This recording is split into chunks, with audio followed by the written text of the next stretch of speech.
Over 98% of all living things that have ever existed on Earth are no longer alive. Age-old species die out because new species change to fit natural niches that are always changing. But the rate of loss changes all the time. In at least a few events in the last 500 million years, mass extinctions have happened so quickly that 75 to more than 90% of all species on Earth went extinct. Mass extinctions kill a lot of species, but they make room for new kinds of life to grow.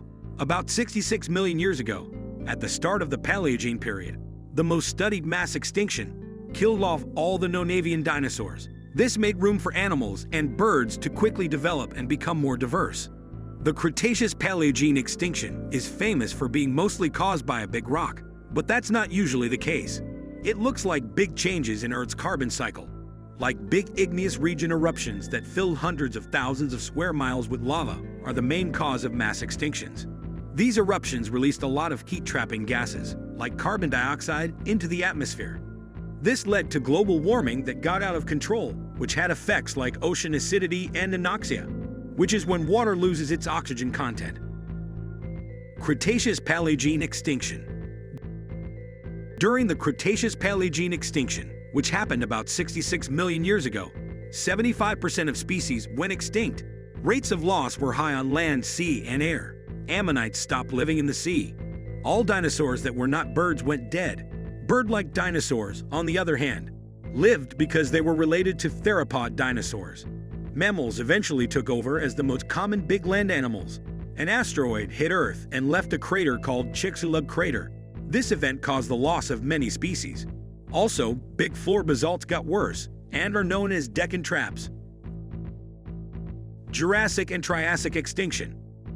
21.5 million years ago, the Triassic-Jurassic extinction happened. During this extinction event, between 70 and 75% of all land and sea species died out. Many frogs died out, but the results were not as bad as the last extinction. After all was said and done, dinosaurs didn't have much competition on land. Volcanoes and huge flood basalts are two possible reasons. The greenhouse effect got stronger because of climate change, which caused a quick release of carbon dioxide. The end of the Permian and Triassic periods. The largest mass extinction in Earth's history killed about 96% of all sea species and about 70% of land species, including insects. This terrible event, called the Permian-Triassic extinction, was called the Great Dying because of how bad it was. In fact, animals didn't fully return for another 30 million years. Even the trilobite and sea arthropods, which were very powerful, went extinct. The end of the rule of mammal-like animals was very important for development.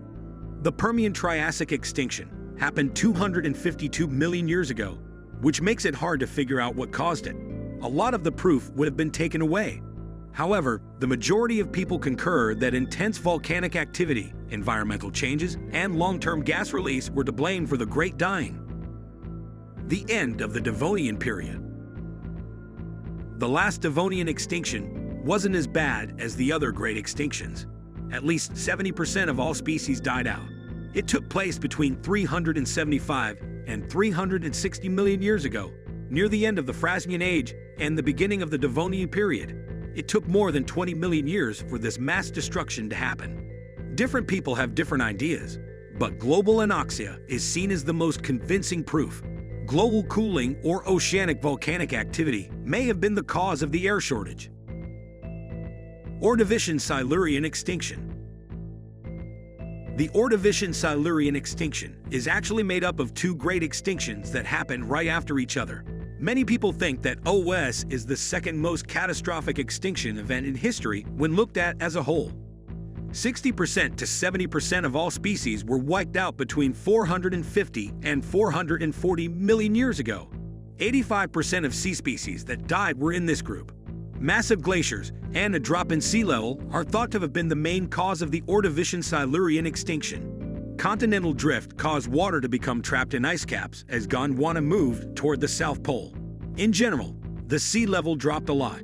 Thank you so much for watching. If you enjoyed this video, don't forget to give it a thumbs up and hit that subscribe button for more content like this.